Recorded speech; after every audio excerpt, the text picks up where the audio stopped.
Amerika maktablariga qarshiman. Ha, o'g'lim Amerika maktabidan qaytarib oldim. Bu haqida obunachilarimda har xil fikrlar bo'ldi. Lekin asosiy sabab bu emas. Asosiy sababi farzandimni vaqti, umri, sog'lig'i hammasi uvol bo'lgandek ko'rindi.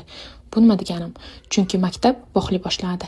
Ertalab uyg'onishga qiynaldi va bu unga juda ham katta stress berdi.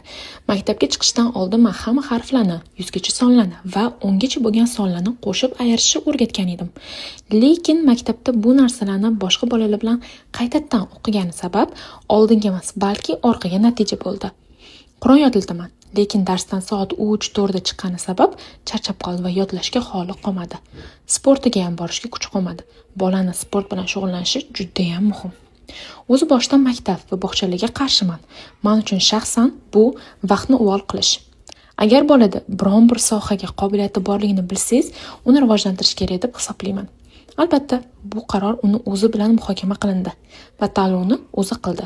Hozir uni uyda zeriktirmaslik uchun qiziqarli joylarga olib boramiz. Haytgancha, Abdulloh hali 6 ga to'lmagani sabab u majburiy ta'limda emas va hali maktab bilan birga ishlamayapman.